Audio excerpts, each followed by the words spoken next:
Hello friends, હું ભાવના મારી રસોઈ ચેનલમાં તમારું સ્વાગત કરું છું. આજે હું તમારી સાથે બન ઢોસાની રેસીપી શેર કરીશ. હવે આપણે એક વાટકીનું માપ સેટ કરી અને બધા 3 પ્રકારના આપણે લોટનો ઉપયોગ કરીશું આમાં. તો એક વાટકી આપણે પહેલાં ચણા લોટ ઉમેરી દીધો છે, એક વાટકી સોજી ઉમેરી દઈએ, એક વાટકી ચોખાનો લોટ ઉમેરી દઈએ. હવે એમાં આપણે સ્વાદ પ્રમાણે મીઠું ઉમેરી દઈએ અને એક વાટકી દહીં ઉમેરી દઈએ.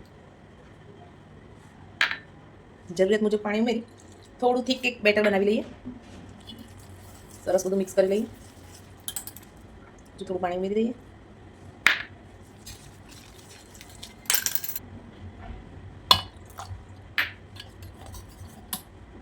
બેટર આપણું તૈયાર થઈ ગયું છે. હવે એને થોડી વાર રેસ્ટ કરવા દઈએ અને આપણે આગળની પ્રોસેસ કરી લઈએ.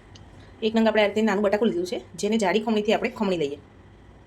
હવે આપણે મસાલાના વઘારની તૈયારી કરી લઈએ.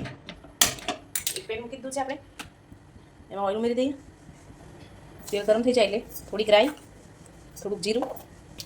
રાઈ જીરું સરસ આપણે સતળી દઉં છે. હવે એમાં બટેટા ઉમેરી દઈએ. હવે એમાં રેગ્યુલર મસાલામાં મરચું પાવડર, બટેટાના પ્રમાણમાં સહેજ મીઠું ઉમેરી દઈશું, હળદર ઉમેરી દઈએ.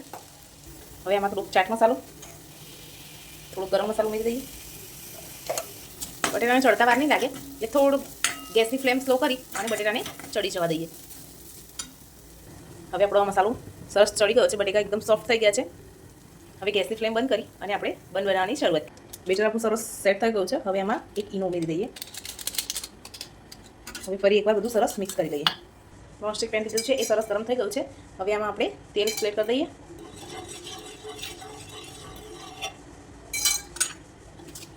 હવે જે બેટર બનાવીને રાખેલું છે એમાંથી થોડું બેટર એમાં પાથરી લઈએ. વચ્ચે આપણે બટેકાનું સ્ટફિંગ ઉમેરીશું અને બીજા બેટરથી એને કવર કરી લઈએ. હવે એને એકદમ લો ફ્લેમ ઉપર બંને સાઈડથી સરસ ચડી જવા દઈએ. નોર્મલ થોડું નીચેથી શેકાઈ જાય પછી આપણે આ રીતે ઉપર થોડું તેલ સ્પ્રેડ કરી દઈશું અને આને ઉતાવળ કરીને એકદમ નહીં કરી દેવાનું અને નીચેથી એક સાઈડથી સરસ ચડી જવા દેવાનું. શેકાઈ જાય પછી જ આપણે ફેરવીશું.